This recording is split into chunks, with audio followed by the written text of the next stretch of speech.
Alright, we're back sa tinutuluyan naming hotel after a very long drive. So pinikap namin yung anak namin, yung panganay. Dito nga pala kami nag-stay ngayon for 5 nights sa may Hampton Inn & Suites, malapit sa airport. So malaki naman siya. Sofa bed, tapos ito yung view.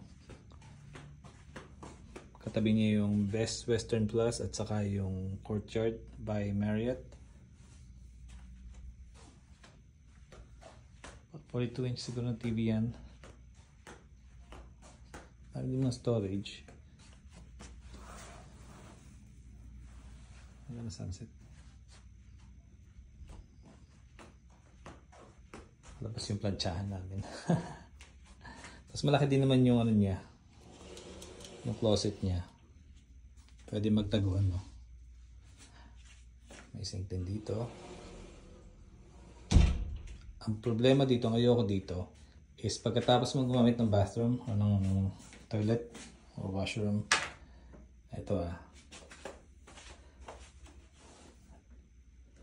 walang lababo. So, pag maghugas ka ng kamay, dito yung diretso. Yan.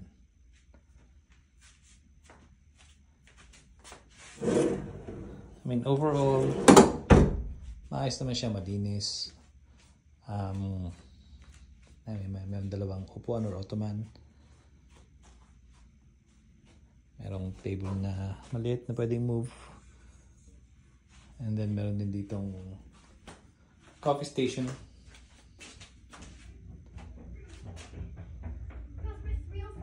Oh, yun yung mga bata. Ang masasabi ko lang is, although maayos naman siya, kasi maraming beses na kami nakatuloy sa Hampton. Pero this one, medyo mahal kumpara sa iba na Hampton. This one, siguro mga $215 per night ang charge sa amin. Which is not really bad, kasi sweet naman siya eh. Although, I'm sure na may makikita kayo na mas malaking suite and mas maganda.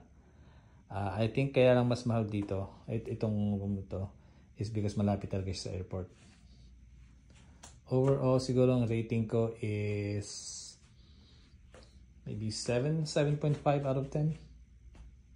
So yeah, it's nice, but I think it's a bit too much.